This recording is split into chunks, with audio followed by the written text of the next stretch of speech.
episode 4 of LoneHammer. I am your host, Randy Glenn, and with me, as always, Mr. Jeff Swan. Jeff Swan. So, should we start this night off with the sponsors? Yeah, let's do it. Sponsors. So, as always, our show is brought to you by the Lone Wolf, the South's best. Well, yeah, it's the best GT because it's in our backyard. Yeah, it's our backyard. It's our backyard, so it's the best one. Right. And tonight, we have a special guest, Mr. Mark Cox, the guy who actually runs the Lone Wolf. So I'm going to let him talk about a little bit about what the old Lone Wolf is. So, Mark, tell everybody. Well, thanks, guys. I like the tournament, too. I don't know that I would say the best in Texas. I would say one of the best. Hey, you're our sponsor, bro. We will say what you want us to say. No, that's fine. I appreciate it. So, let me pull up the stupid website so I can read all this swag at you guys and we can get rolling. So LoneWolfGT.com is the website. We're running from March 21st and 22nd of next year. That's 2015. We've been going for over 10 years. We're looking for about 84 people. If we get a lot of signups, we may go higher, up into the 90s. We'll see how that plays out. Right now, we're sitting at about 75 people signed up, and we've got about 36 paid spots still remaining. I haven't updated the website in a couple of days, so I'm sure that number's lower, but there's still paid spots to be taken, and we'll be happy to see anybody who wants to come on out. Heck yeah, we would be. So that's not just 10 people in Texas. I mean, we would love to see the Midwest guys, the dudes from the West Coast. Heck, we'll even take some of you East Coast guys. Lone Wolf is the one other tournament in Texas that you'll see that you're going to get a lot of out of zone players from. So it's got good versatility. We had Chris Hines come this last year from Arizona. We had a bunch of Leadership 2 guys. We had the West Coast Hammer Time guys didn't make it this year, but we had LD2. Yeah, we had a bunch of LD2 guys, so was pretty good. So if you guys are thinking about coming, Mr. Ryan Nickel, I'm gonna shout out to you right now, challenge you again to not go to Adepticon this year since I drive out there every damn year. You come out and play us, man. You come to Lone Wolf. Yeah, and there it is. There's the challenges. The gambit has been laid down, gentlemen. I'll allow you to play me in game 1. How about that? I will allow you to do it. Yeah, I mean our whole gaming group's gonna make it out for this one. So all the Dread Moon guys are gonna be there. So we're hoping to see some good turnouts from other gaming clubs besides just the usual Hot and Dread Moon guys. Yeah, I'm definitely looking forward to it as well. So thanks for the update, brother. And so what are we gonna do this time? This is the Alamo episode, right? We're gonna cover some Alamo. We started on the Nagash stuff last go around. It was pretty fun. We're gonna get right back to that as soon as we're done on our coverage. But we got a lot of emails just requesting, just to go ahead and get into some Alamo coverage because we're getting pretty close, Randy. So you better get that Soul Grinder painted. So dude, so that'll be hobby time, huh? So that's hobby time. I have to get a Soul Grinder painted because I will save why I have to for this little bit, but for the next bit. But I need a Soul Grinder, and we've gotten in some games too, eh? We played last night, yeah. Yeah, we did. Well, or your dice did. My dice definitely played. Your dice My dice played. They came to play. Good lord. So what about you, bro? Other than that, that's the only thing. I've only gotten to the game against you in the last couple of weeks. What have you been up to? Well, you know me, man. I like to paint and everything, but I like to play more than I like to do anything else.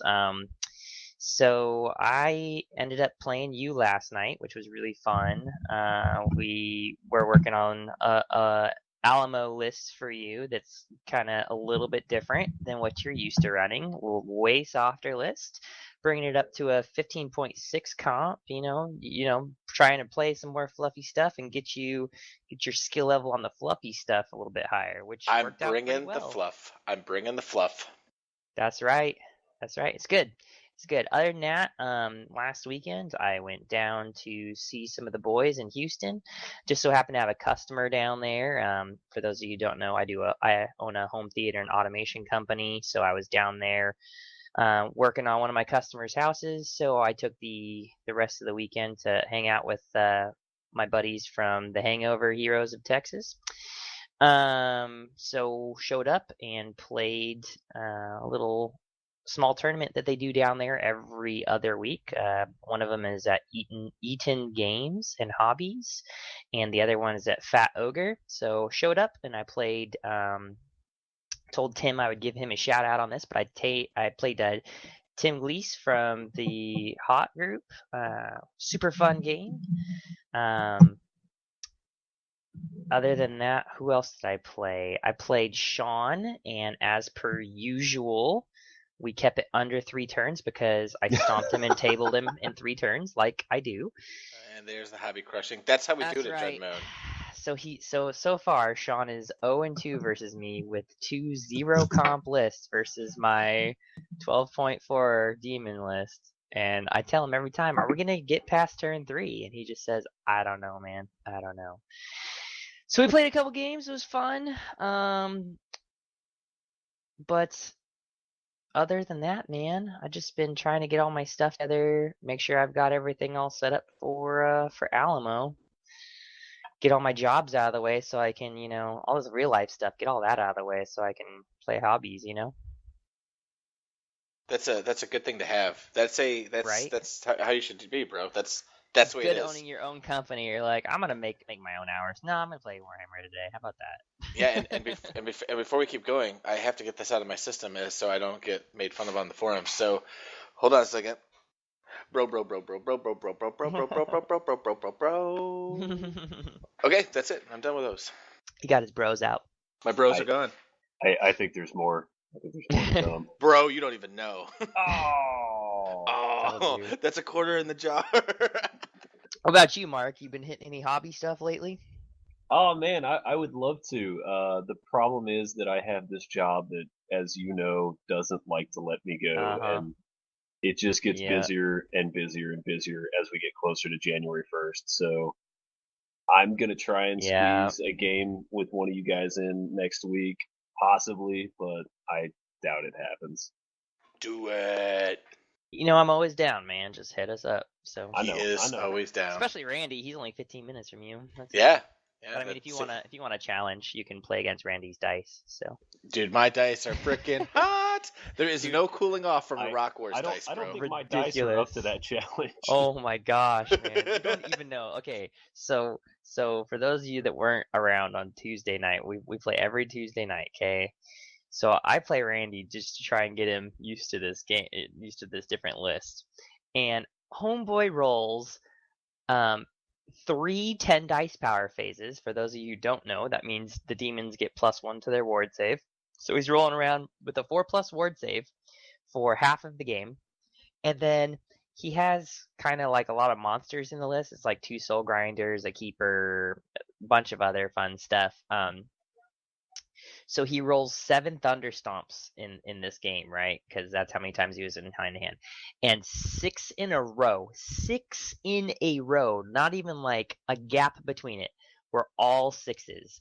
And the shocker on that was none of them failed to wound. So, usually you get 6 thunder stomps. Oh, look, I failed with 1 to wound. No. 6 thunder stomps. All of them wound. All of them roll 6s, and on his 7th thunder stomp, which was the last one of the game, he rolls a 5 and all of them wound. It's just insane. I figured out how to play Warhammer, bro. I just have to roll good. I learned how to roll, and Warhammer is an easy game. When you roll well, it's an easy game. You're gonna have to teach me that rolling technique. Yeah, I need some help on that. You're breaking up a little bit there, just so you know. I need a lot of help with the rolling thing. I would be more than happy to tutelage you in the art of rolling. So it's very easy. What you have to do is you have to have Tiffany roll your dice for a while, and then she will tell you which dice to roll. That's what she did to me before I went to Rock Wars, and she said, you should roll your blue dice. And I won Rock Wars with it. She said, you should roll your blue dice for Alamo. And there we go. And there we have it. There you go. So That easy. so since we started talking about lists, do you want to go over what we're taking to Alamo? Yeah, hey, why don't we start with Mark? He's our guest. Yeah. You know what you're taking already, Mark? I would assume you do, since you had to have your list in like a couple days ago. Yeah, I know my list. I'm kind of surprised at the comp score it got, but it's I have not gotten my comp score. Ryan's been texting me back and forth, so I kind of know what I'm at. Gotcha. I was like, if it's too hard, let me know and I'll soften it up. So unless they're rolling on like a 20 scale, I think my comp score is very advantageous to me. I've got a Warlord as my general with the Sword of Anti-Heroes, Dragon Helm, 4+ ward save, other Trickster Shard, and War Litter with a shield. So he's got a 2+ armor save, 4+ ward save. Yeah, he's pretty good at killing greater demons. Yeah, he is. Yeah, he is. What the? What the? Does it Okay. well.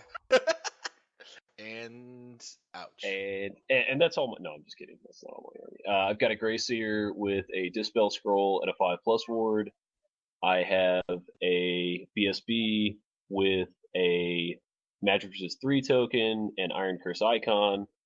I've got 35 Clan Rats, full command, 35 Clan Rats, full command, 46 Slaves with Musician, 46 Slaves with Musician, 45 Slaves with Musician, 1 Rat Dart, 2 Rat Darts, 7 Gutter Runners, the full kit, 7 Gutter Runners, the full kit, 36 Plague Monks with the Plague Banner, a Doom Wheel, another Doom Wheel, a Warp Lightning Cannon, and just to add a little pepper, I've got a Hell Pit Abomination. Of course you do. Why would you not have one of Wow. those? How is that like wait. It wasn't soft, but I don't think it's super hard according to what I was told. I don't know. We'll let Ryan talk to that if he ever shows up. Yeah, we're done with that. That's So pretty awesome list. Yeah, it's pretty stout. I like it. Yeah. It's definitely got its kick in the nuts moments. So I know. Did I miss it? There's no Grey Seer in there? There is. Okay. He's in there as the subordinate dude who may have to suicide 13th if somebody's playing like a D-bag in a corner. Gotcha. Oh my God! Hold on a second, guys. We're gonna have to have a special guest. And special guest. Look who it is, guys. It is the one, the only, Ryan Smith. Howdy, boys and girls. How's everyone doing this fine Wednesday evening? Hey, man. Hey, we were just talking about you. We were just talking about you. So how did Mark's list get comped fluffy? It's a middle of the road list at the moment. Oh my God, are you for real? I'm bringing the It wrong better list then. fucking stay that way because I've read it off. God. It's staying that way. It is a soft list, or I will take middle of the road. That's fine. It's, Hey, Mark. Mark has got comp on my judges are double giving Doom it wheel between train. a 1, 5, and a 2 mark. Hey, I'll take it. Whatever. 0 to You're going 4. Oh, okay. So it's a little harder than middle of the row. Wow. Pretty much everything is averaging out about a 1, 5 to a 2. Oh my God! I can't wait to hear what I got. That'll be great. You're about average right now, Randy. What? Fuck. Oh my God! That That's said, only 2 comp judges have reported in, and one of them's me. Oh. Finding some very interesting comp scoring. Apparently, I'm an asshole about comp, and the other judges are nicer, probably because I suck more than they do.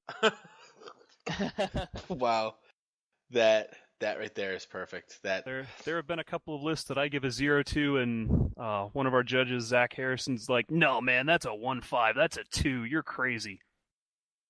Yeah, but Zach plays a lot of 0 lists. Yeah. Probably can handle it, whereas I look at it and go, "And this is the beer round for me." Right, yeah. And this is the beer round. Some of us have souls, Zach.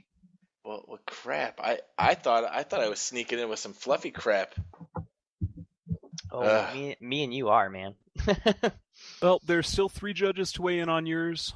David De Leon from the Alamo Gamers. He's been scoring comp at the Alamo for about 6 or 7 years now. He's an old hat at it. He and I are seeing mostly eye to eye.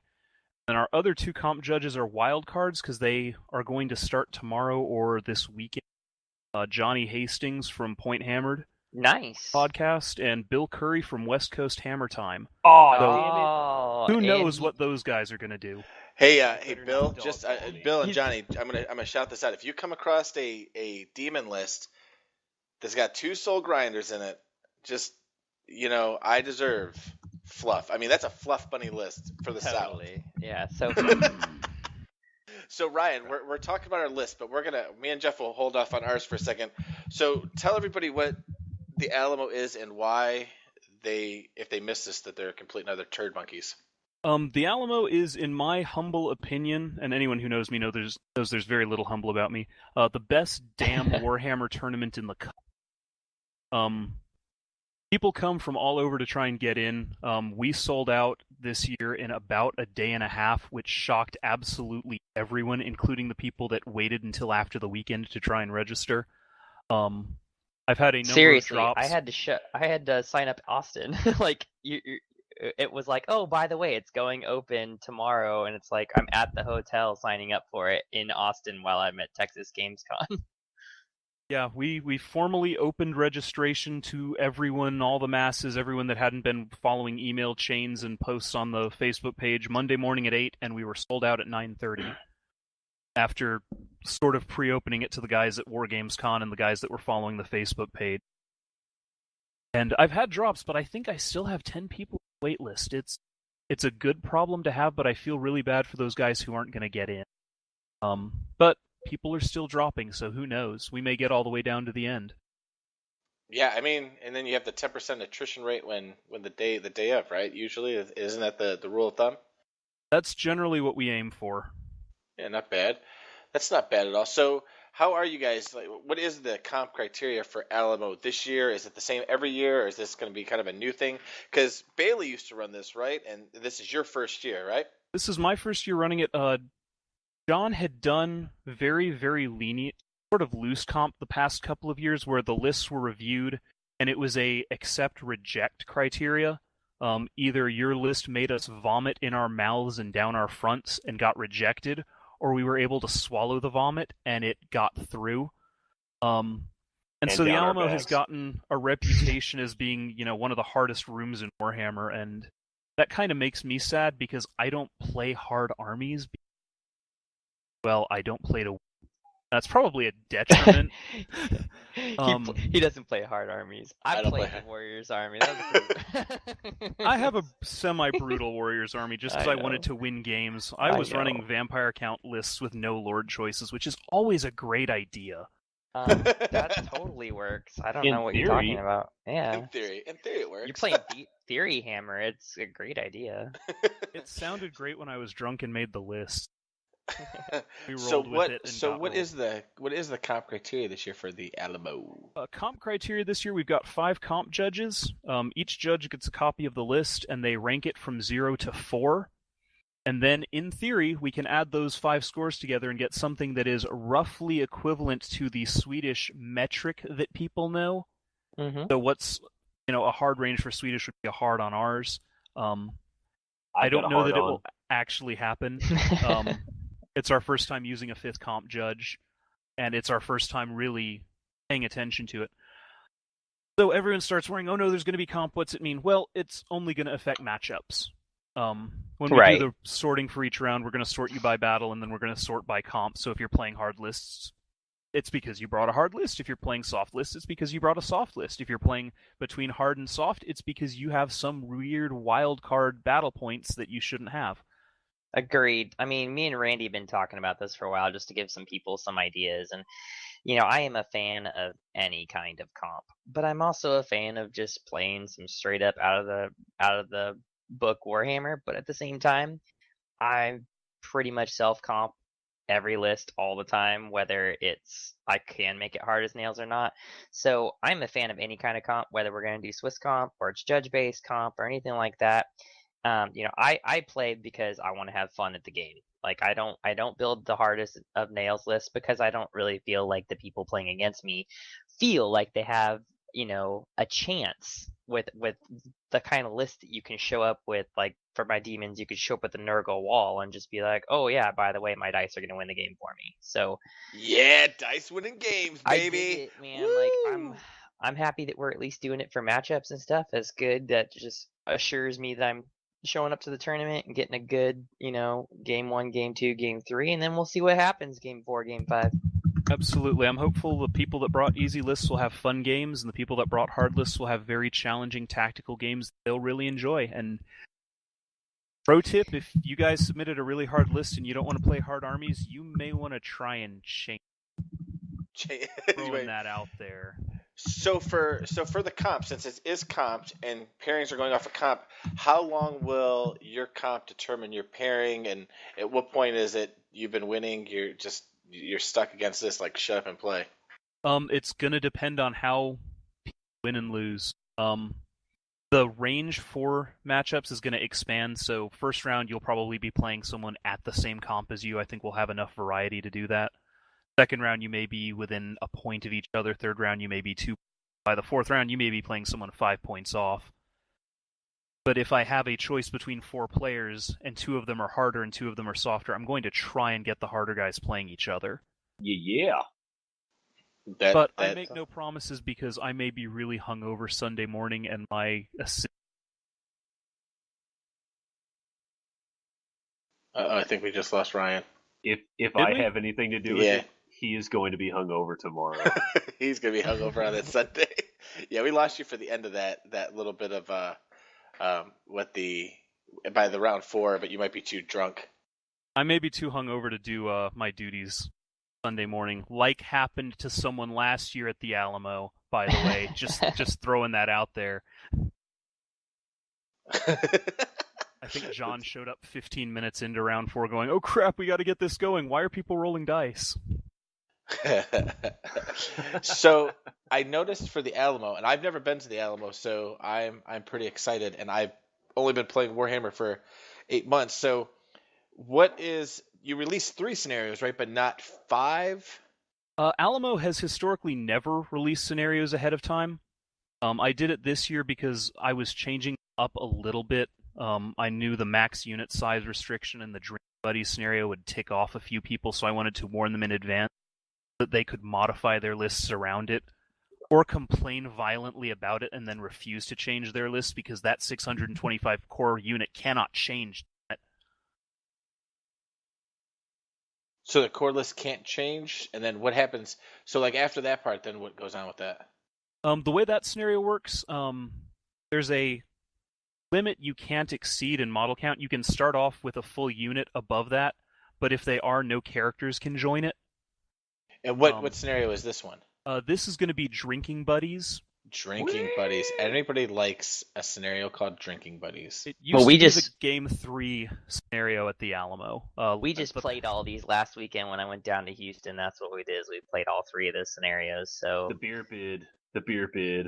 Yeah, historically we had the beer bid, and while that's a lot of fun, some lawyer pointed out to me that there were liability after someone got hit by a car. Lawyers. That's because his fat ass tripped over the fucking cobblestones. That had nothing to do with alcohol.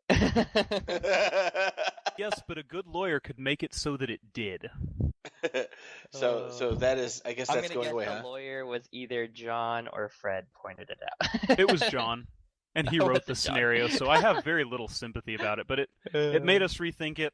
I had been playing for a little while with allowing battle scrolls for one game, so that people could bring 200, 300 points of allies, and it turned into just a logistical nightmare for balance, because suddenly I had armies that were bringing life magic in a Skaven list with Famir casters, and it led to a path I didn't want to try and deal with. And one of the Alamo gamers suggested, as we were playtesting, dude, just make everyone bring a giant. Everyone loves giants.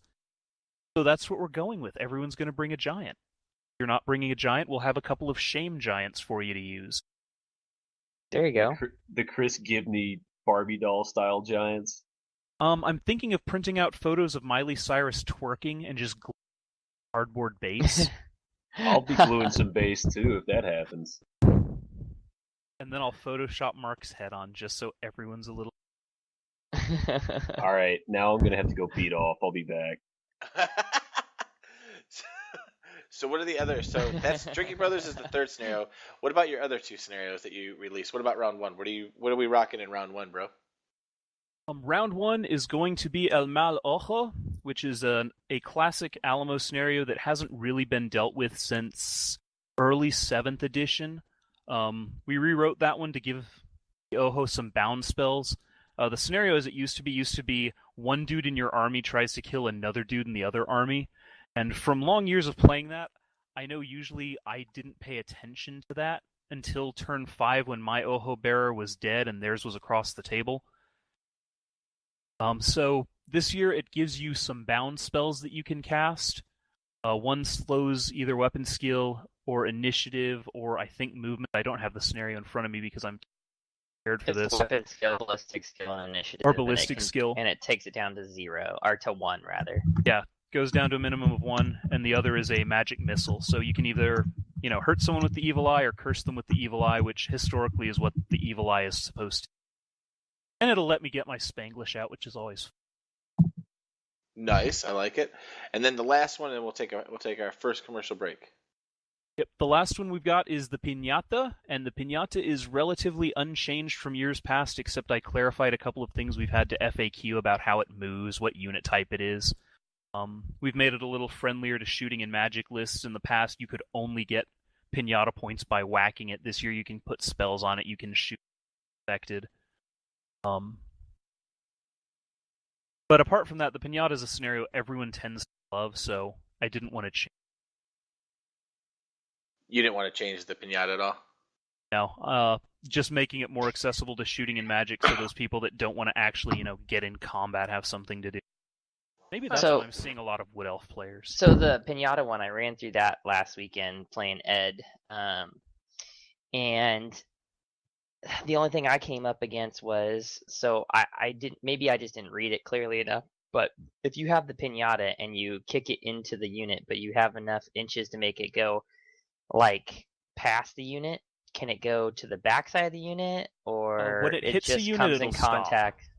Yeah, see, that was the issue that I ran into, is it ended up being like my unit of demonettes across from his unit of demonettes, and we just kept on sending the Piñata back and forth between them, and basically it just, because you hit it into the other unit, but you usually do it in your turn, like there's no, it just basically, if you're 5 inches or 6 inches apart from each other, it just keeps kicking it back and forth, and it makes those two units unable to move at all, like all game pretty much.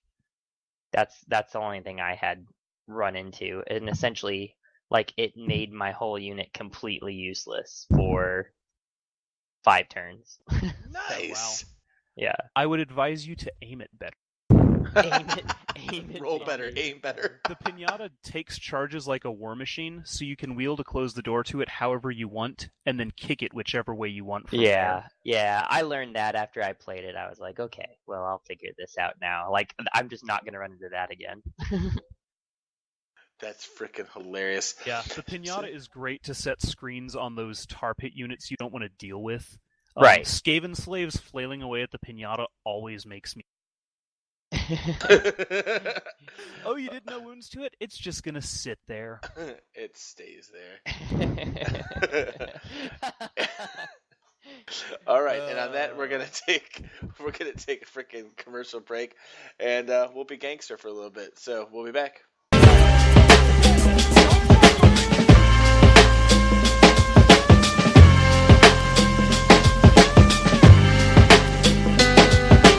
Damn, it feels good to be a gangster.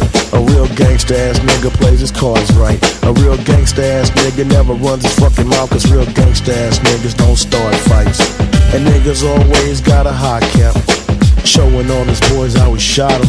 But real gangsta ass niggas don't flex nuts, cause real gangsta ass niggas know they got him. And everything's cool in the mind of a gangster, cause gangsta ass niggas think deep. Up 365, ayo, 24/7, cause real gangsta ass niggas don't sleep.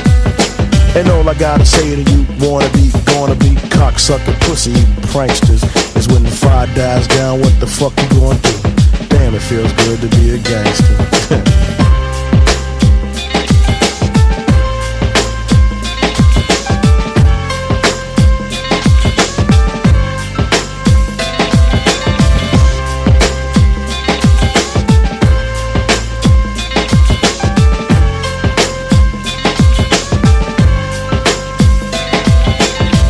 feels good to be a gangster, feeding the poor and helping out with their bills. Although I was born in Jamaica, now I'm in the US making deals. Damn, it feels good to be a gangster, I mean one that you don't really know. Riding around town in a drop-top Benz, hitting switches in my black 6'4". Now gangsta ass niggas come in all shapes and colors. Some got killed in the past, but this gangster here was a smart one. Started living for the Lord and I last. Now all I gotta say to you, wanna be, gonna be pussy and cocksucking pranksters. When the shit jumps off, what the fuck you gonna do? Damn, it feels good to be a gangster.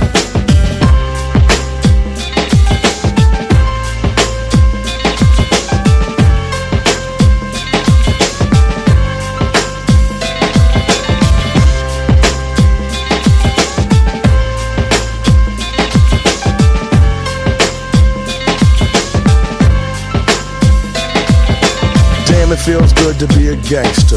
A real gangsta ass nigga knows the play.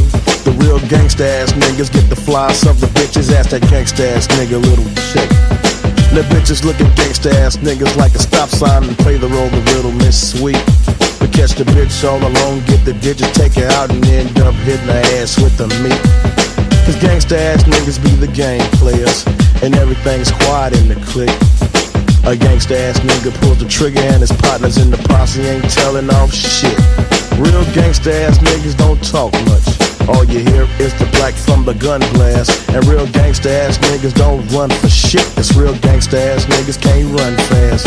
Now when you in the free world talking shit, you the shit. Hit the pen and let a motherfucker shank you.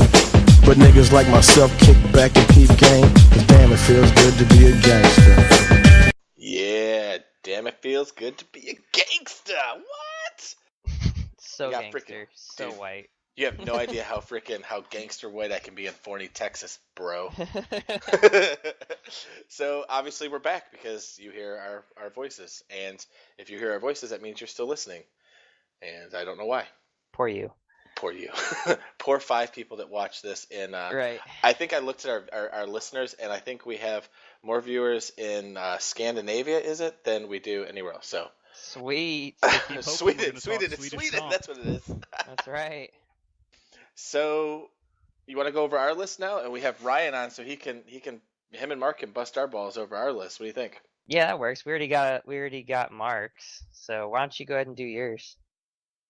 All right. So my funsies list, I thought it was fluffy, but apparently it's not, because Ryan Smith is a douchebag. It's pretty fluffy, man. I'm just being honest. Like, competitive wise, like, there's easy ways to bust it, but if you don't have ways to get through it, it's pretty rough. So what you're saying is I could run like Karos Fate Weaver, 4 units of 10 horrors, 2 cannons, 2 blocks of 4 beasts, and then a single beast, and then run a couple cannons. I could do that. Sure, if you want to play Mark first. Can I run that list? I'll set you up on a table out in the parking lot. So my list is, as always, I'm actually going with my original theme. It's all Slaanesh. I'm running a Keeper, level 4 Slaanesh magic with a greater gift and a lesser gift. I'm running 1 Herald of Slaanesh on level 1 magic with Shadow, and he is pimped on top of an Exalted Chariot, and he is running the Exalted Locust. And if you don't know what the Exalted Locust is, it's the Challenge Locust, pretty much. And then I'm running 39 Demonettes with the Lynchbone Pendant, full command. 11 Demonettes with a Champ and a Standard for the beer scenario. Then I am running 4 Fiends and 2 Soul Grinders, both Mark Slaanesh, both with Baleful Torrent, and one of them has the Claw. Oh, the Claw. The Claw. The Claw. The Claw. So yeah, it Swedish comps out really well. So I'm hopeful. We'll see what happens. Yeah, I mean, it's pretty good. The only thing that I see you running into issues with is, Skaven. So, I mean, Skaven, maybe dwarves, but dwarves. I'm thinking dwarves. It depends what kind of Skaven list shows up, because the flamethrowers, I think, will eat up a lot of the big blocks. I mean, you saw what it did to the witches last night, and that was a super long flame thing. So, I mean, if they hit, it's like anything else, though. If you roll really well, if I hit what I'm supposed to with the templates, things will disappear. The cool thing is that, bro yourself, bro. The bro. Hostility. Freaking, we're recording and Mark is texting me, bro. What a dick. Bro, do you even bro? Bro, you don't even know, bro. Bro, you don't even bro lift. So yeah, the exalted gift, the locust on my herald. Nobody sees it coming, man. People don't see it coming. They forget about it. I explained it to people before the game, and they just kind of looking like, whatever, I don't care. That's how I made the guy rage quit at Bayou, man. He was not happy about it. Yeah, I don't get it. I tell people, and then they understand what's happening until it slams into their unit bunker with their level 4 in it, and I murder its face. So, yeah, it is what it is. So yeah, it works out. It should work out pretty good, you know. We'll see how it turns out when you're not sitting on, you know, like two skull cannons and stuff like that this go around. You know, it's good to. I got rid of the crutch. The crutch is gone. Mean, that's good though. I mean, because we'll see pussies. Yeah. We'll see. Cannons are for people without, you know, combat. Or you know what? I don't want to hear anything come out of freaking double 2 warp lightning cannons, double doom wheel. It's not 2. It's 1 warp lightning cannon. Oh, I'm sorry. And a hell pit. He only took 1. One is so much softer. It's so much softer. 5.5 inches instead of 6. So I'm playing Aaron Chapman, so he can practice his masters list, right? And I made my Skaven list up for that, and I got a Swiss comp 10.5 with no Gracier in it at all. It's basically my my Ikit claw list, but without Ikit, I had to put a warlord in. It's just laser beams, right? It's 4 warp lock engineers, just all warp lightning. Just all of them are taking warp lightning, and maybe get like a Crack's Call and stuff like that in there, and then 1 warp lightning cannon, double doom wheel, 2 units of slings and stuff. I'm like, if I got to bring Skaven to Masters, that's what I'd bring, just because people would be like, oh, he's gonna 13 me. Oh wait, he doesn't have a seer. It'd be pretty funny. Yeah, no, the all warlord build is fucking awesome, and it's so good. Oh yeah. So what am I taking to Alamo? What are you taking? That is what everybody needs to know. I'm taking the same list I took to Bayou. Short of I have one change to make it 0.1 fluffier from Swiss comp. It's so it's still a Swiss 10. It was a Swiss 12.6. It's a Swiss 12.7, which doesn't really matter in this circumstance, but it's a keeper with a greater gift, 2 lessers, a BSB with the Exalted Locust and a greater gift from Slaanesh again, and 39 Demonettes, Slaanesh, MR banner, full command, 12 pack of Pinkies, and a Slaanesh Soul Grinder. I'm only taking 3. That's one of the substitutes. I usually take 4. I'm taking 3 Blood Crushers, or my Dream Crushers, with a Banner of Swiftness. Taking what else? The Tzeentch Flaming Chariot. Boom, in the house. What? Yeah, that's right. Tzeentch Flaming Chariot. And then one Corn Cannon, because Crutch. Just because. So just because. So should comp out pretty fair. I'm aiming for, if we're talking about 4 bands of comp, you know, 1 being the hardest and 4 being the softest, I'm looking for a 3 if I can take somewhere in that ballpark. That's not bad. I mean, it's not, that should kind of do it. Yeah, we'll see. I'll see you on table 1, some bro. Fun games. Game 1, 2, 3. That's all I'm here for, you know. Yeah, I'll see you on table 1, bro. See you on table 1. See you on table 1. As long as it's not like me and Ed's game last weekend, dude. Homeboy, we played demons on demons, and he rolls up first magic phase. Oh, Snake Eyes. Okay, the whole unit has to take an instability test. Okay, next turn, roll a 4. Oh, everybody's at -1 ward save. And my magic phase, roll a 4. Oh, there are no ward saves on the table. Awesome. It was pretty sweet. That's pretty. Pretty You know what? I don't even want to play the game. I don't play that anymore. It was funny. That's not bad at all. So now that we've talked about our list, what is your expectation, Mark? You can jump in on this too if you want. What do you think you're gonna go with your list at the Alamo? What do you think you're gonna finish overall? 3-2. I would like to go 4-1, but that's probably not going to happen. I know what Alamo is really about. Alamo is going down there, hanging out with people, and getting just totally fucking blitzed, and then wandering around and not tripping over cobblestones and getting my fat ass run over. That's what Alamo is about. So I'm going down there with the fucking spirit of Alamo coursing through my fucking veins. I've got an Alaboner right now. Alabone. And I'm fucking ready to just hang out and close out the tournament season with the best tournament in the South. Although it would be kind of nice for you to finish a top 10. That would be nice. That would be great, but if it happens, it happens. If it doesn't, whatever. Right. I'm fucking, I don't care. I'm going to have beer. Yep. Okay. What about you, Jeff? What do you think you're going to finish, bro? Brody ho ho. I really don't care because this one was really for fun. I'm taking the mask. So should be fun. I like to take her in my little bit softer list. I'm kind of thinking I'll end up 4-1. But I wouldn't be surprised if I go 3-1-1. I mean, and that's just kind of realistic on it. I know it's going to be there and stuff, and I am taking a softer list. But I think if I get 3 fun games in, you know me, man. My real thing I'd like to do is take take another best sportsman. Would be really nice. Not that I'm petitioning for it or anything, but don't campaign. Really nice. Don't start campaigning early. No, I'm saying it would just be really nice to take 3 best sportsmen in 1 year for the South GTs. It'd be really nice. So I'll tell you right now, it's probably harder to win best sports at Alamo than it is to win fucking overall.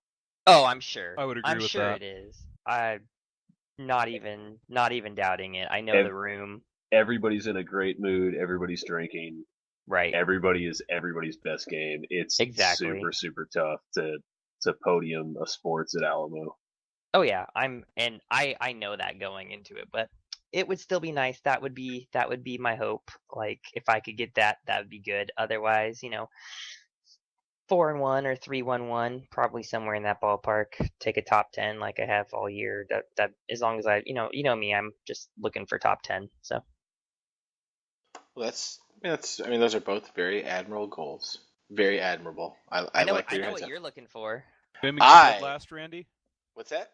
You aiming for dead last? I am aiming freaking 0-5, baby. 0-5, and then I'm guaranteed best sports because I'm just gonna show up and just be like, dude, I'll let you win if you give me your sports vote, and I'll give you this 5th of whatever alcohol you want. I'm sure I would get it. Like that would be. We've had players try that and still not win it. Just throwing that out there. Son of a, what the fuck? Well, whatever. It's tough. Hey man, I had a guy stay in my room for Rock Wars and play me in Game 3 and still not vote for me. Mind you, he stayed in my room for free. That's the last time you'll do that shit right there. And we had a good game. And we had a great game. And he's not going to Alamo, but you're going to run into the same sort of shit at Alamo. Everybody's going to have 4 of their best games of the year are going to be in that Alamo room, and then maybe an average game as your 5th. What does that say about Alamo? You know what I mean? That's tells awesome. You how fucking awesome. It tells you how awesome Alamo is. That's right. I mean, and that's also why everybody signed up and paid, and it was sold out in less than 12 hours? Yeah, it was a day. I think only Wapaka sold out faster. Yeah, they sold out on pre-order. It felt like. Well, if you want to be fair, Adepticon sells out in an hour and a half for 200 players. But I'm just playing. You're talking the I guy know, who we're runs talking way Lone different. Wolf is saying that Alamo is the best tournament. Now, Lone Wolf is a great, competitive, awesome tournament. I love Lone Wolf. That's why I took over it and I'm running it with David. But Alamo is the most fun I have ever had at a tournament consistently in repeat years. Nobody else has been able to equal that, and that's how awesome this tournament is. Yeah, it should be good. Yeah. My fam's coming down for this one. Randy made it in now, and Tiffany's coming, so she'll hang out with my wife, and so it should be good. Should be a good time. Yeah, a bunch of the wives are coming down again, so Lindsay they'll all will be down there too, so they'll do their thing.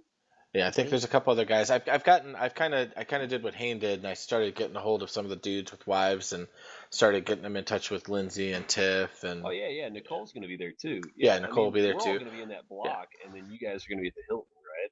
Yeah, we'll be at the Hilton. Yeah, there you go. Yeah, I mean we're all staying on the Riverwalk. It's gonna be pretty freaking awesome. So, yeah, I'm pretty excited about it.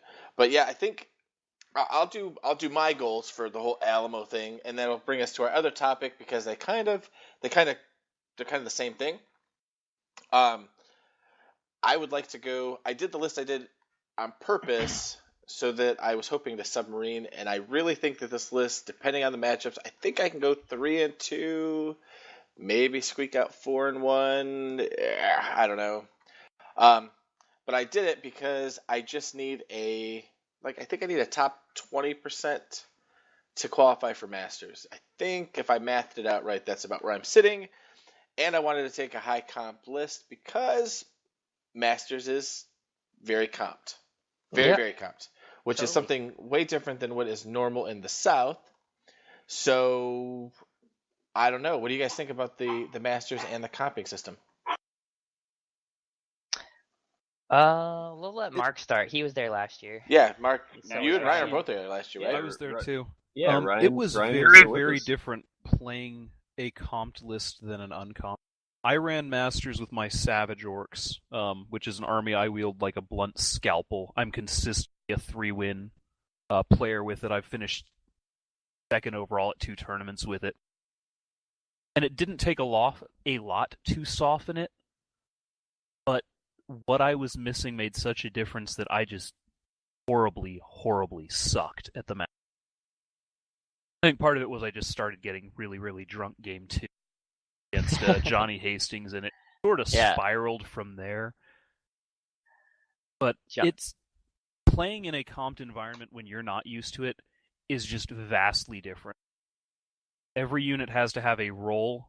Can't get away with just brute forcing, a triple dwarf cannon list or double skull cannons and all the filth people like bringing in the South because, bring what you want, that's what we do.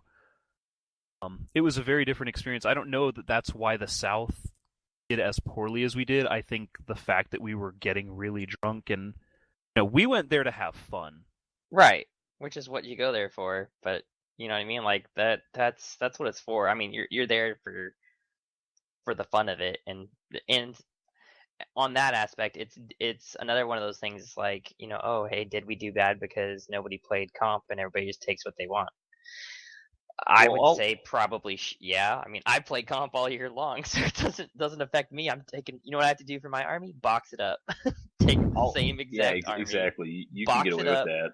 The same army I brought all year long, I'm just going to unpack it and put it on the table. Same one.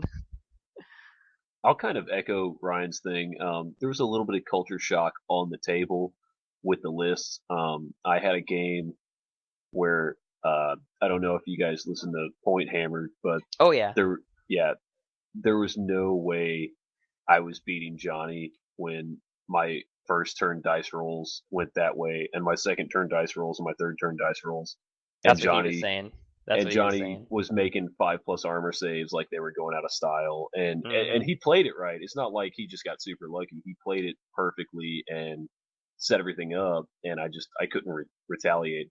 So that was a huge loss. My other huge loss, I actually had it as a win, and I overplayed it because I was having fun. I went there to have fun, and so instead of like a 16-4, a 14-8, or 6, or whatever it would have been, turned into a huge, like, I think I got 0-20'd on that one too. Just the sliding scale was kind of a culture shock for us too. And I'm not trying to make excuses, you know. Everybody was there. Everybody had bad dice. Everybody had good dice. I had one tournament game where my dice went awesome. The really great thing about Masters was, and this is something that I wasn't expecting going over there, because there was a lot of vitriol and hatred on the forums. Oh yeah. You know, I actually was getting on the plane going, you know, I could just turn away and walk back home and be happy with myself, not having to deal with the bullshit that I read. When you get out there, you realize that that was all just a bunch of guys who knew each other fucking around.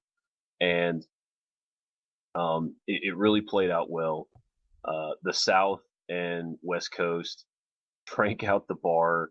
Like, they had 8 or 10 kegs or something on tap, and they had 10. Yeah, by Sunday morning there were 3 left. Yeah, well, I mean, even Friday night, like by Friday night's end, they were out of Yingling. We killed like 3 of their kegs, and so you got 7 kegs left and whatever they have in the back, which was not much. And by Saturday, pretty much everything was gone. So like Ryan said, Sunday morning, they've got 3 kegs left. One of them was like a cider. Yep. The other one, I don't even remember what the other 2 were, because I Another wasn't drinking cider. those. Another cider. Oh, 2 ciders. 2 ciders. Whatever the hell else. And then people were drinking like PBR or just whatever they could grab out of the little refrigerator thing. And it was a great experience, because like what you guys saw at Rock Wars, the way we were hanging out with the Midwest guys that came down, it was like a reunion, man. Like, everybody had such a good time out at Masters that we got to know each other, that we started doing this cross country traveling to other tournaments, and we're going to keep that cycle going. That's really more of how Masters has benefited the entire tournament scene than anything else. Is, yeah, everybody there is a great player. You're not going to have a bad game. Everybody knows the rules. But what you really get is you get that camaraderie with different regions, so that I can talk shit to the West Coast, or I can talk shit to the Midwest or the Northeast or the Mid-Atlantic, and all those guys who met me know that I'm just fucking around, and they'll do it right back at me. Like, Jerry will bust my balls constantly, you know, and it's all because we got in and met each other, and we started traveling around, and it really just increased the tournament experience to where, you know, if I ever have to move to the East Coast, odds are I'm going to wind up in some region where I already know people. I can just start playing Warhammer immediately. And not to get off on that tangent, but that's really what Masters is more about, is getting the community cohesive and together, and moving out. Yeah, finding the best player in the country, that's great, but your best player is only going to be as good as his dice were those 2 days. Sure, so, totally agree. I think the level of skill at the Masters was such that a lot of games came down to dice. Oh, absolutely. I mean, you've got guys that have won tournaments, so, you know, you're not in a normal tournament setting where you're like, well, I can play sloppy through 3 different tournament rounds and then only have to really fight hard against 1 or 2 opponents. You had to fight hard against every single guy in the room, and just because your score came out a certain way doesn't mean that, you know, you were bad. Your dice could have been bad. He could have outplayed you on something. He could have had a trick up his sleeve, whatever it was. Just the level of play was so high level that going to GTs now and walking in the room and getting matched up against people, and this is no offense to anybody, but the hardest tournament I've ever been to was where those 5 guys I played at Masters were all in their top game. Yeah, man, and this year it's going to be 6. They're extending it out to 6 games. Yeah, so 6 games, man. It's going to be a couple long nights, man. So yeah, and as we sit right now with Masters, I actually have the list in front of me, and with Alamo coming up, this whole thing could change on a dime. But our top 5 might be locked in. But I think our number 1 spot is locked in. He's locked in. So our first spot is Zach Harrison. As of right now, if Masters were today, Zach Harrison would be number 1. Hayne Begley, who runs the Rock Wars, is 2. Number 3 would be Jeff Radigan. And there's rumblings that he won't be able to attend for personal reasons. Whether that's true or not, we'll find out. Our own Jeff Swan sitting at number 4. Yep. What up, dog? Thank you. And then Brian Medusa, Metis. Yep. Brian Metis. Sorry about that, bro. I butchered your name. It was unintentional, kind of. Number 6 is the best player in the South, Mr. Aaron Chapman. That's what I hear. That's Jerry told me that at Rock Wars, and he put it on and if anything that's on the internet, by God, it's true. To be fair, How the internet works. Aaron is a very good player. So I'm not arguing that fact. I'm saying that that is our hope. He is our golden boy. That's true. That's what he's got a whole new list he's putting together and painting a whole new army. Jesus, it's only because he's always sober. Right? All the rest of us are drunk assholes. The one guy that doesn't drink. Aaron, you are ballsy as all hell for making a new list. By the way, I'm just gonna say that you are ballsy painting a new list. That was total farce, man. Aaron's an awesome player. I was fucking with you, Ryan. Yeah. I'm just kidding, man. He's good. No, Aaron's a good dude. No, he's a real good dude. Sober was an issue till I tried a tournament sober and just went 2 and 3. Well, I'm like you. I play better hungover. Oh yeah. What can I say? I'm better when I'm drunk. So I do a lot better. Right. So sitting at number 7 is Justin Balsack. That's it. I hate people's names. Say Balzac. So 7 is Balsack, and of course number 8's got to be Cox. That's right. That's all right. I'll get bumped. Yeah, you're gonna get bumped because 1 through 7 are locked up, but 8 through 10, those guys better watch out. They're ripe for bumping. You're primed.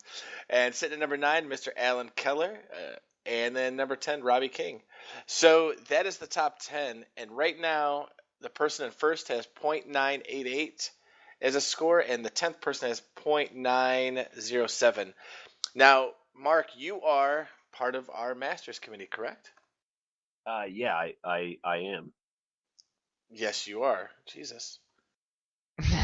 Did you want like more out of that? I wanted. Listen, any follow up? Listen, I had a long day at work. I'm drinking some freaking. I'm having some. You had a long day. He's having a wine cooler. I'm having a bottle of James over here and my box of wine.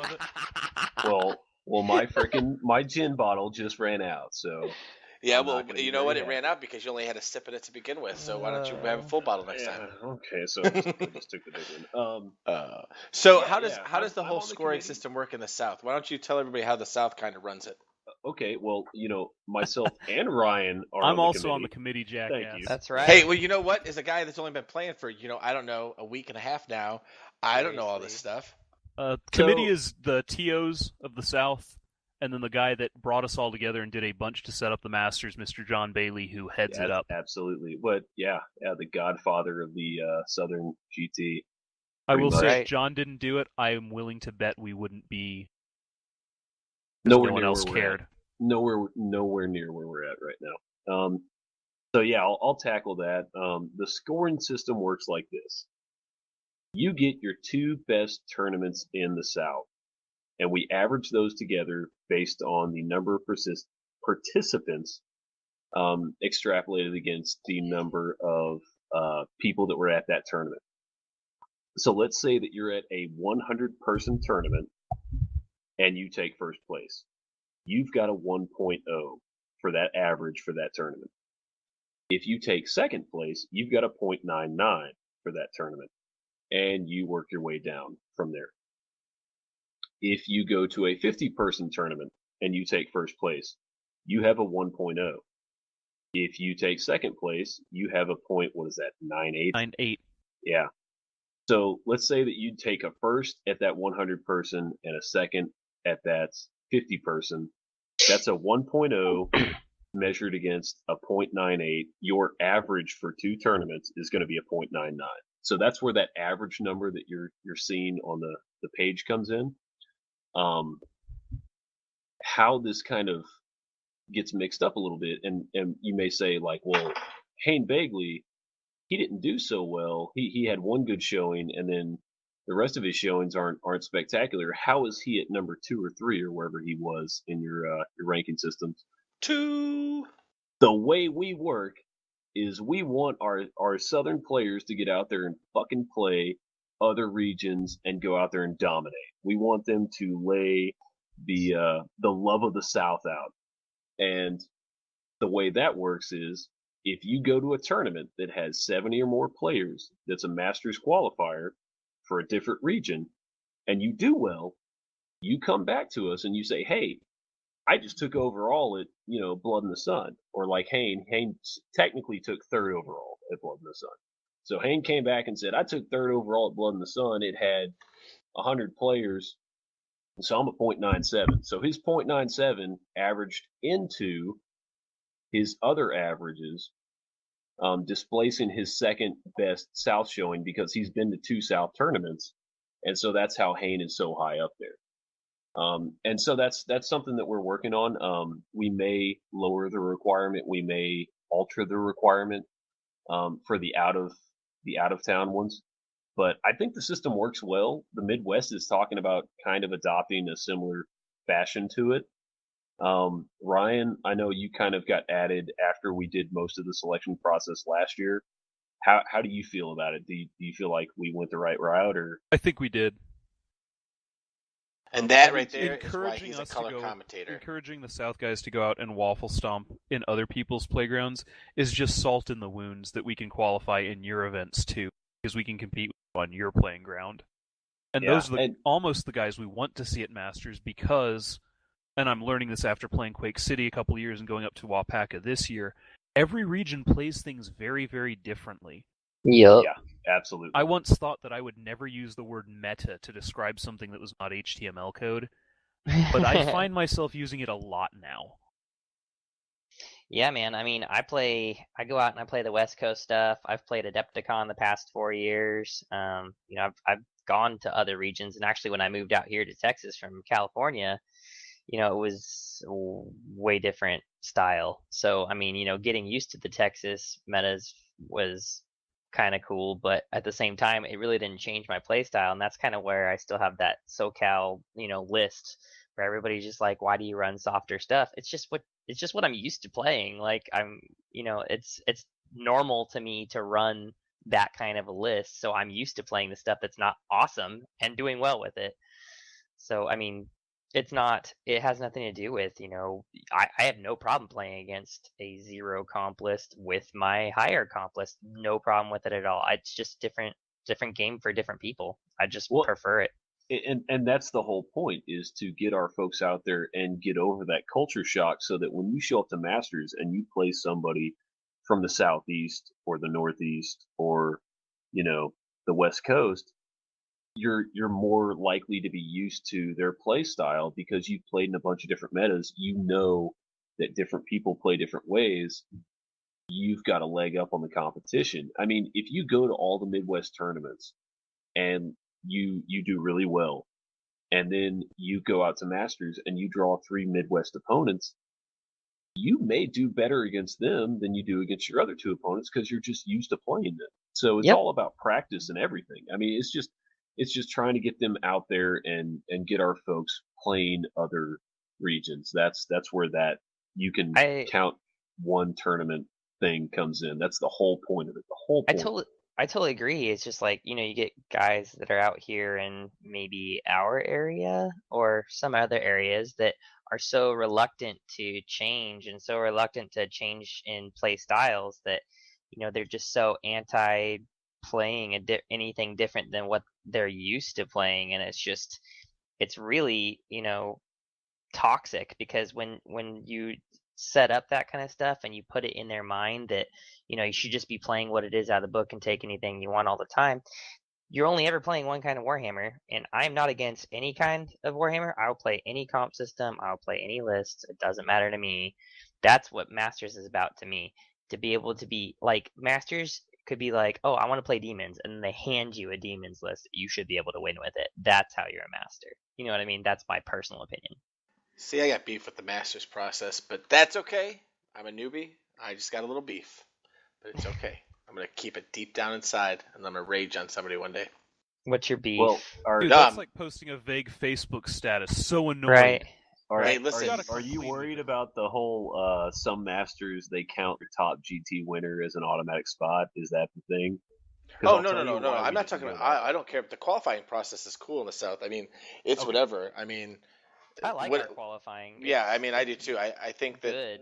Yeah, I think you can be like me. I luck boxed into Rock Wars. I mean, it is what it is. I won. Suck it, Trebek. But that doesn't mean I'm a master. I mean, you can go to one tournament, your dice can be hot for 5 games, you can get 5 really good matchups and win a tournament. Like, so be it. My problem with masters is this, is that I'm all about what everybody here is saying, which honest to God, it kills me. Even at Rock Wars, we had the Midwest guys, we had some Mid-Atlantic guys, and everybody says the same thing. I'd play any kind of Warhammer, anytime, any place. But yet we're going to all go to the Mid-Atlantic again, which is cool because, that's where it started and that's who organized it. We're going to go play there. And we're going to do a compromise down to some watered-down version of Warhammer that makes nobody happy, instead of doing something where the Masters rotates and the East Coast plays a style, the West Coast plays a style, the Midwest plays a style. Everybody has their style. I think Warhammer should be like food. When I go to a region of the country, I want to eat their food. I don't want to go back up to Michigan where I'm from and go, I wonder how the Mexican is up here. It's not going to be good. We all know that. I want some Coney dogs. I want to do the diner thing. That's what I want to do. Well, then go play one of their GTs. Well, that's what I'm saying. The Masters has to be a compromise between every region, and from my understanding of the process, every major question on how to run the Masters gets voted on by each region. Well, that's what I'm saying. So we're like politics. We come up with an answer that pleases no one, but pisses off the fewest number of people possible. But I believe after this year, they're going to be rotating the location. Absolutely, yeah. Unless that's changed. It's going to be up for bid. And it's going to be, I think the idea is to have a 2-year bid. So you go, okay, we host it, then we host it here again, and then it moves on. If you want to be just really, really blunt about it, the most convenient location for everybody to play at Masters would be like Kansas or Nebraska, because that's the center of the country. Texas. Nope, not even Texas. But you know what? I think you get, Dallas would be great. You get a better sense for just traveling out there, and that's really what Masters is about. The guys who are willing to travel, go out and travel and meet the other guys who travel that may not be able to make it, because the Northeast guys are not going to be able to go out there and play in San Diego most of the time, just because it's such a long flight, dude, and it's hard to get over there. And I know a lot of the Northeast guys are playing in ETC, but it's just you can't have that much traveling going on when you've got real life and all that other bull crap going on. Yeah, so, totally. I mean, the whole compromise is, the comp comes up every year. We voted on the comp again, and we landed on let's keep it going with Swedish, because up to 2014, no major GT has run Swedish that I'm aware of, that anybody on my region, the other region over, or the other regions around us has run. So the Masters is going to run Swedish, and they're going to take the actual Swedish packet, and they're going to use the rules that the Swedish comp outlines, with giving the victory points all the way back and so on and so forth. Yeah, that's what happened this past time. There were a couple of FAQs that they had to throw in, but if you came in and you were a Swedish 12 and you played the Swedish 10 guy, and that's a 200 point difference, you started 200 points up on that guy. What's the ban for Masters this year? They are doing banding. I think, did we settle on 8 to 14? I think 8 to 14 is what's I think it's 8 to 14. Yep, your list has to be within 8 to 14. So the most you're ever going to get out of your opponent, if you're opposite some guy who's an 8 and you're a 14, is you start 600 points up. But game one is supposed to be the closest comp to what you have, and then game one is supposed to be closest comp in the room. But for the full day one, you have immunity to your region. So yeah, first 3 games you should be immune to your region. Yep. I understand all that. I think you guys are missing my beef. All I'm saying with Masters is that if we're going to the Mid-Atlantic, I'd like to play their style of Warhammer. Like How does the Mid-Atlantic run their tournaments? I'd like to play their style. Like, I would like to do it. The counter argument I'll make is pick a Mid-Atlantic GT and go out to it. Well, I know. Well, the counter argument is the counter argument for not going to San Diego is that the Northeast guys don't need to go to ETC. They can save their vacation time and go to the Masters. I mean, there's always a counter argument. I get what you're saying. I'm just saying that if whoever holds it, it'd be awesome if they did their style of Warhammer, and then everybody got to play that style, and that's a Masters. Like you're saying, but if Masters goes to someplace else every year and it gets a little different. Yeah, let me give you this argument, Randy. Let's say that you're in the South region and you, for whatever reason, you love the zero comp. I don't care. I'm going to bring what's out of the book. Smash Hammer. Let's do it. Yeah. You love that. You don't want to play anything other than that. You have no desire to do anything other than that. This is how you make your bread and butter in GTs in the South. All right. This year we're playing in the Northeast, and the Northeast decides we're going to use ETC comp. You're not going to go. You're going to sit there and go, I qualified in all of my GTs.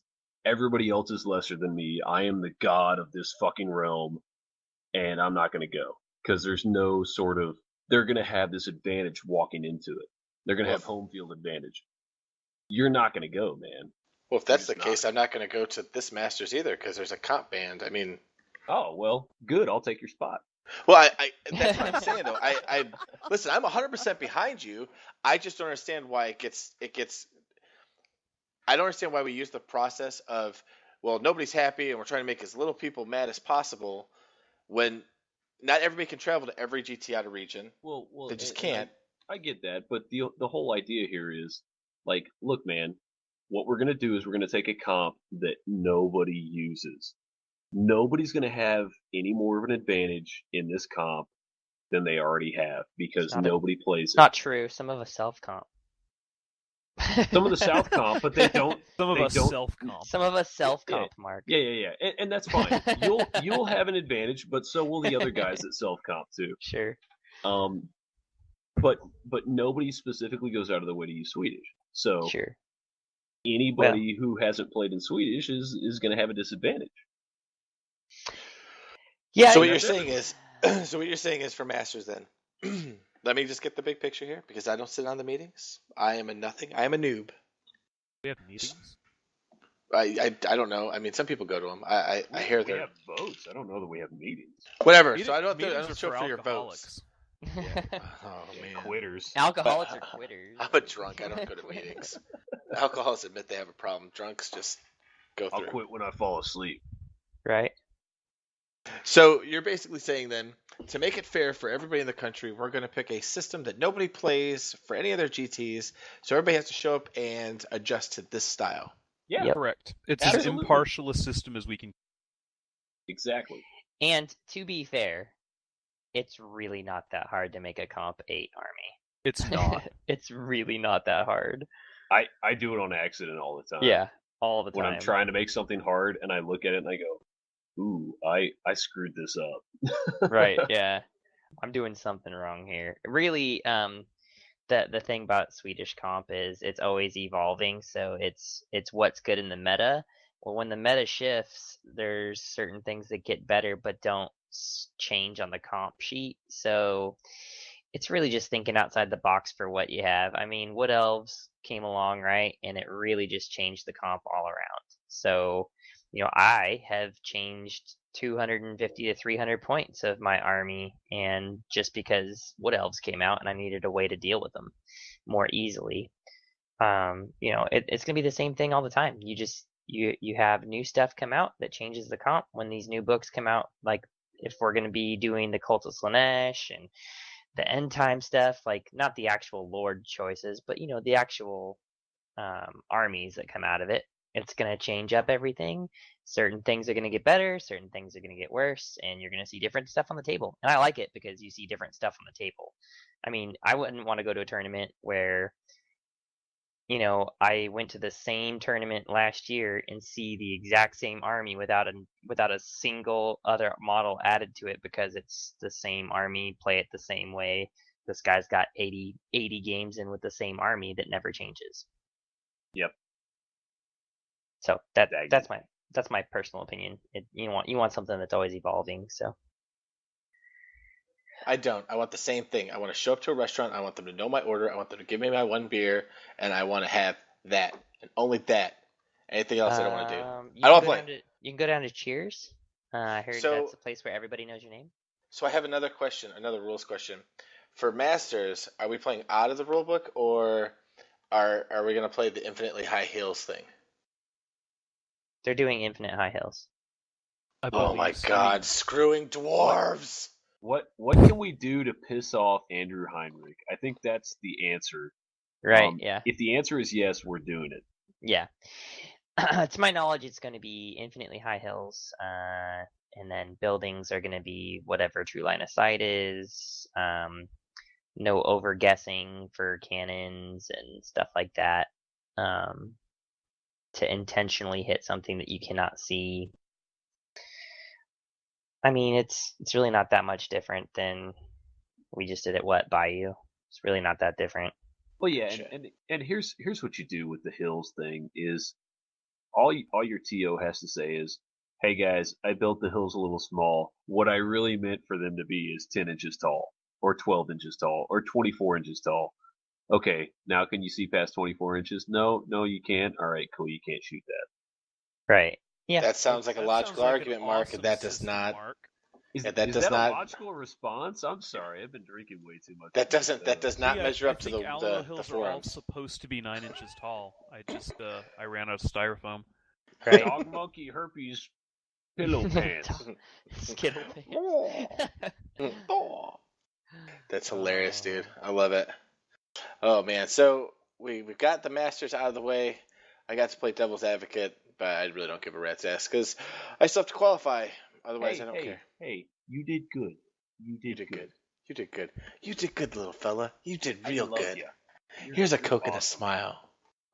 Coke and a smile. Here's a Coke and a smile. Maybe something that rhymes with. No, that doesn't. That does not rhyme with. I know where you're going. It's just got an extra syllable in there. Oh, So, we went different places. If we get everything comped in time and all the lists are in and we have pairings and stuff, we were talking about doing a pairings cast or something like that for the YouTube channel. Absolutely. I've talked to the comp judges. I've asked them to be done enough time that it would let me set up matchups so that we could do that.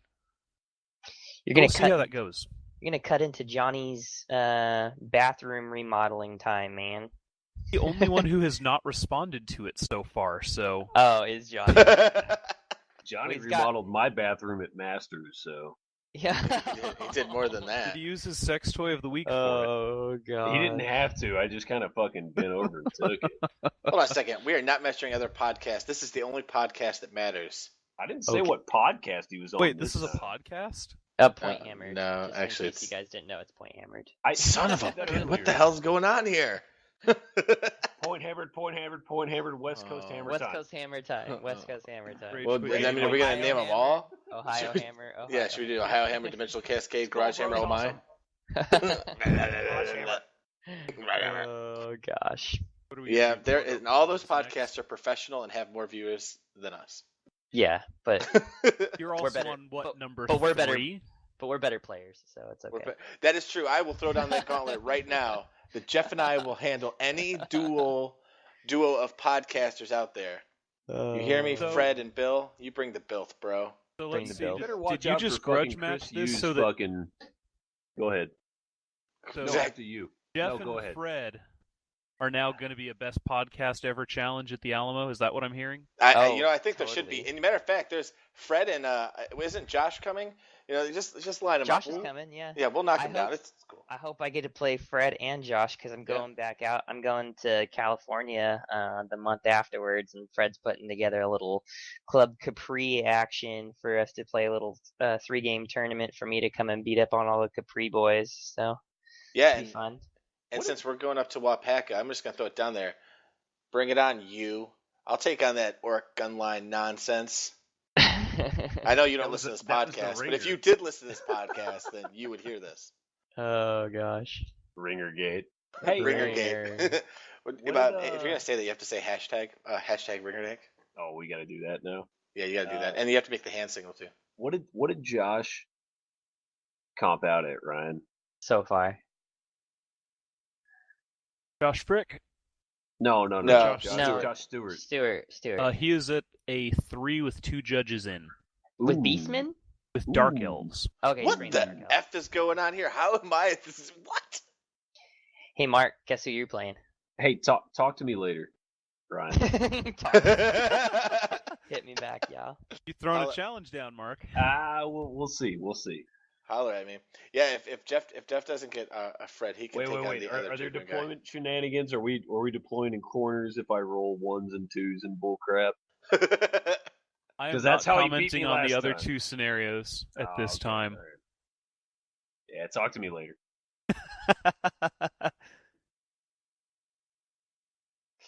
Right. You know what? I'm gonna throw this out there just because it's on here. We have to make a Cox joke to make Johnny Crass happy. Mark, are you wearing a coat? Are you asking me to jack it off? Yes, Cox. Oh, well. I haven't been asked that And since there my it is. grandmother asked me the other day. And there it is. Jack it off, Cox. Jack it off. Hashtag LoneHammer. Hashtag suck it, Trebek. Hashtag stop showing my girlfriend all over the fucking internet naked. I guess you guys don't follow Johnny. Hashtag I do. And explanations to my wife every time I'm on Twitter about why there are nipples. yeah. I've sat there scrolling, and Tiffany's like, "Are you following porn on frickin' Twitter in front of me?" And I'm like, "No. It's a guy's girlfriend. I think I don't know him personally, but only through the internet." He's such a good guy. I love him to fucking death. But Jesus Christ, he's like 4 feet tall. Johnny? Yes. He's not that short. Johnny Crass out of the fucking West Coast. Yeah, he is. Who is now that I'm banging thinking the about Cam it. Star. Yeah. Now that I'm thinking about it, yeah, he is about. I view almost everyone as short. He's I've got really... pictures with him, dude. You can see it. I told Johnny, I tweeted him. I told him that, and this I'm gonna be serious. Anybody that out of state that comes to Lone Wolf, if you need a ride from the airport, you need a place to crash. If you come in early, I got extra room. Just let us know, man. We will make sure that you guys are taken care of. So let us know for sure. Craft and Growler, fucking Thursday night. Craft and Growler Thursday night. That is a tradition. That's happening. Do it. And Friday morning. Oh, I don't know if I can handle Friday morning. If you're not drinking That beer, makes you a pussy, bud. Hey, Diamond Upside Down is a pussy. So you know what I got into for all the GT stuff now is I bring my coffee beer, right? So coffee stout for the mornings so that you can start drinking beer at 7 a.m. and feel like it's a good idea. You have to have coffee to do that? I just kind of do that. No, it just works good because you can have it with your pancakes. It works good like that. Not a hangover if you just keep drinking. Yeah, just you don't. Well, tell Jordy that. Jordy doesn't stop drinking, dude. Jordy just falls asleep. Why he's rarely hungover. Oh gosh, cool. Jordy's his hangover kicks in on like fucking Tuesday. I'm not going to reveal details, guys, but Scenario 4 of the Alamo this year is going to be called The Hangover. I'm laying it out there. Oh my god, who do we have to find? What the fuck? Secret sources. Secrets. So all 8 of you listening, there you go. Spoiler alert. Hey, I think we're up to 9, so we're good. That's right, I watched it this afternoon. Hey, me, when you get sober, listen to this. I like the fact that you think that there's actually 8 people that would listen to our ramblings. That's freaking awesome, more bro. than 8. Yeah. It's like 3. 3's more than 8. Right? Somehow he suckered Mark into sponsoring us for Well, you don't know what I had to do to get that done, but needless to say, I don't want to know. Don't tell We me. had to drive out to Fort Worth to hang out with Nickel while we were sitting in a stupid bar drinking by ourselves, waiting for his ass to show up. I mean, Nickel had a choice: hang out with Warhammer, cool bros, or frickin' to go to a work dinner. Right. I don't think he really went to the work dinner. I think he's like a secret dude lover down here. I was sad I couldn't go to that. He was knocking out some tissue babies. That's what Yeah, he was. getting prepped and primed for us. Yeah, he is. Hey, the gauntlet's down to you, Midwest dudes, for Lone Wolf. Grant, Nickel, you douche nozzles. Frickin' from now on, if you guys don't make it to Lone Wolf, you guys must change your Twitter handle to frickin' Summer's Eve and Massingale. Massingale. I'm just throwing it down. So, anybody else have anything to add before we? I have Douchebags. They're douches. You never. Those are his scents that he uses. That's my cologne, bro. Yeah. Throw it on. Fresh. just dab a little behind the ear. Just a little behind the ear. Wait a minute, did you just say you dabble douche behind your ear to smell better? Dab a little douche, and then you are the full thing, you know? I hope your wife doesn't listen to this. She proof listens to some of it, I think. Hi, Tiffany. Hi, Son Tiffany. of a bitch. Well. God. Okay, now we're completely off the rails. So, Right. anybody have anything else they want to add? You want to spoil any more Alamo stuff there, Mr. Smith? Game 5's called Remember the Alamo. Yeah, nobody ever. Okay, whatever. May or Davey may not be Sprocket. the same scenario we've always run, but probably is or is not. I'll leave you with those options. It probably is, or it probably is or not. Mark, But anything maybe. to add or spoil to the Lone Wolf? Okay, well, I'm gonna totally ignore that question first and then get back to it. Remember the Alamo? I remember the Alamo in 2005. We're at the first Alamo, Mark. I know I was at the first one, but I remember Alamo 2005 when I threw up in the Riverwalk and my brother's girlfriend was carrying me back to the hotel, and I kept calling her like whatever I called her, it was not her fucking name. And she kept correcting me. So that's me remembering the Alamo after I puked in the Riverwalk and got stumbled past a cop. That's how awesome Alamo is. Your brother, by the way, I was on the old Sagwa forums trying to find Alamo results from 05 for something unrelated. And your brother was on there apologizing to all of us and saying you were really having a good time in spite of vomiting all over someone. I puked on someone? This is a 10-year-old post in a mailing list that no longer exists. Hey man, it could be worse. Somebody Dude, barfed I want all you over to a copy table. that, and yeah, that was QCR. Dude, Yeah. copy that email and send it to me because I've got questions for my brother. It may have been the Riverwalk. I don't remember. I was looking at 3 a.m. Oh, I remember that. I remember growing up in the Riverwalk. It was awesome. And a little scary, but it was great. To go back It to was Lone immediately Wolf. followed by, wait, Mark has a brother? Yeah, he's better at That played Warhammer than I Warhammer? am. Oh yeah, he's way better. But he's terrible. But he's terrible. Like in life in general, not Warhammer. He's good at Warhammer. He's just I know your terrible feel, in bro. life. I know your feels. I have that too. So yeah, Lone Wolf. We are tooling around with a different comp idea. It is Boo, comp, no comp. yeah. Continue. Someone kick this guy out of here. We're tooling Who the hell around with make a that different sound? comp idea. I think it's going to bring a lot of parity into the region, and so we'll see. I think we're going to make an official announcement at Lone Wolf, probably before Lone Wolf. I would hope so. We're going to make the official Lone Wolf Surprise, announcement you're during on Lone Wolf. In the Lone Wolf. Hey, surprise! Happy fuckers! Hey, need to surprise. change your list. Hey, You know surprise what? fuckers, all 13 of you, go paint a new army right now. Yeah, Go. just go. You guys just leave. You're done. You're Dude, Lone Wolf would go from a field of 84 to 10 if you did that shit. out. I would pay for it. Hey, I would still be able to be there, so I'll get. Well, okay. yeah. Yeah, I think when I get drunk, I'll make an announcement at Alamo if I don't throw up in the Riverwalk again. I don't know. We'll see.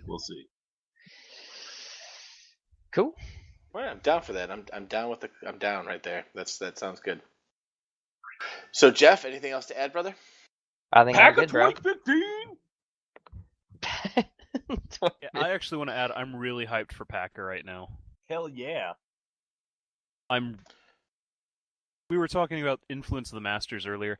I wouldn't be going to Wapaka if I hadn't gone to the Masters. Same here. I am looking forward to getting ridiculous taste and vomiting in this. I've never vomited into snow. Is Ryan like censoring himself? Because that's what it sounds like. Yes, he's totally censoring himself. That's awesome. Ryan's totally ready to himself in a public place with children around. That's. Hey, I'm pretty pumped up for Wapaka too. This is gonna be a good time. Cool, man. You ready to close the it only up? person not going to into the PACA is snow, Jeff, Mark. right? Jeff is the only one not going, so we're gonna do a whole show on Jeff. PACA, and then after PACA. I can't, man. I'm doing with doing Masters, and then we're talking about doing bragging rights, and then I'm going to West Coast, and then I'm going to another outer region, and then I'm going to, 4 South ones. It's just I can't. Jeff, you know what I'm hearing? I'm hearing excuse. I know. For some reason, my wife's like, "Oh yeah, don't go to 8 tournaments a year," and I'm like, "Why?" He doesn't want to go to Wapaka, Michigan. Why not? In the middle she's of telling January. she's telling you not to go to 8. You go to 9. Yeah, like, that's right. I didn't go As to long as you 8. don't go to 8, you're good to go. Wasn't 8. It wasn't 8. That's awesome. No, it'll be a good time. I am not a good enough player to go to the bragging rights. One day I'll be good. Dude, just fly out there with us and hang out. I swear to God, it's awesome. That's what I'm doing. I don't care if I make it or not. I'm flying out there and I'm hanging out. We're taking down West Coast this year. It's happening. Dude, what's there to take down? Place. What's there to take down? Leadership too. Yeah, these nutsack. Boy. That's right. I'm running my mouth because you guys can't get to me from way over there. I'm cool. I'm behind my computer. They're all Pretty gonna sure be at Alamo, 2/3 of right? them are at the Alamo. Shit. I think there are more people from San Francisco than San Antonio coming to. That's probably true. Because San Antonians, if any of you are listening, show up to your fucking local GT. Screw that. Show up. Go to fucking Lone Wolf. Yeah, go to Lone Wolf. Yeah, skip out your Go to own Lone stuff. Wolf too, but come on, guys. You know why there's only that many going is because they can't get in because it's already sold out. Yeah. That's possible, but I've only got 2 on the wait list as well, so. It's true. All right, guys. Well, stay tuned for the pairings matchup if we get around to that, and then also we'll be recovering up some of the Nagash stuff for going back to our fluff section next go around. So a lot more to look forward to. We just wanted to get the Alamo coverage in while it was still fresh because we had some people asking for it. Touched on a bunch of other stuff, but be watching maybe for the 17th if we get all the lists, and we'll start doing some pairings matchups. Yeah, that'll be a lot of fun. And then we're gonna try to record while we're down there, bro. Yeah, we might take like a laptop or 2 and get a couple people. And I don't want to do anything crazy. I want to enjoy it because I'm gonna be drunk half the time. But That's the only way to we'll get some. podcast. If We'll you get want me there. sober, Friday afternoon before we start setup. Okay. That'll He's be like the only Thursday. Yeah, we might do that. Afternoon, 2 weeks before. Yeah. Yeah, let's do some Friday afternoon. Get people who got there early before Yeah, we go We can out do that. for the I'll be night. down there about 4 or 5 o'clock. We can do that. And So then we maybe will. We'll hit up yeah. a couple people afterwards or something. So Hey Sounds- guys, before y'all close out, thanks for letting Ryan and I crash. Absolutely, it's- this is a blast. Yeah, it's a great platform to get Alamo and Lone Wolf out there. We appreciate it. that's what we're Yeah, trying for, yeah. man. Like nobody was doing South podcast, and we just want to get everybody's voice on, including all the TOs, and want to get all the outer region guys. So it's just a platform to get people talking, and that's what grows the hobby. That's what it's really about. So Yeah, the South shall rise again, right? Right, Ryan? That's right. Absolutely. Maybe Yeah, next that's year, right. though. Maybe. That's No. how that song goes, but it's not happening this weekend. Then we're gonna be remembering the Alamo. right. Hell yeah! All right, till next time, bitches. Peace. Like.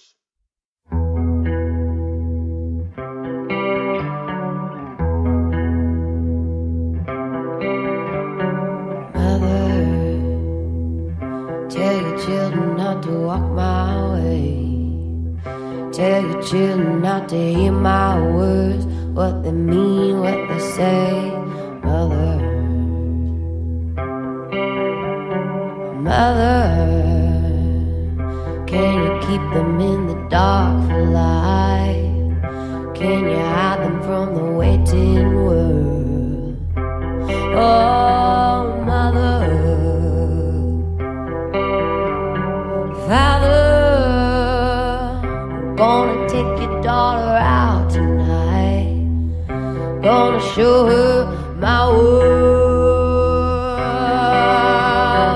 Father.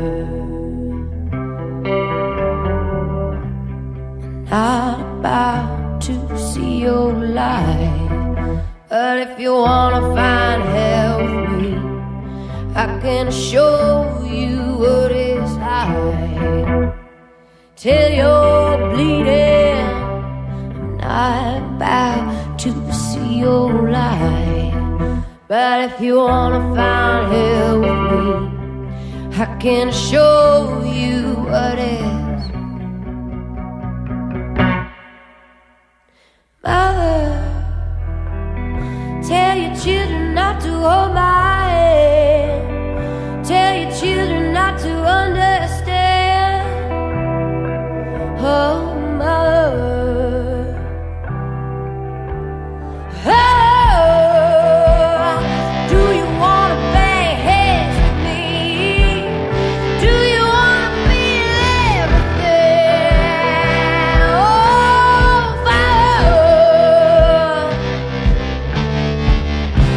I'm not about to see your light, but if you want to find hell with me, I'm gonna show you what it's like till you're bleeding. I'm not about to see your light, but if you wanna find hell with me, I'm gonna show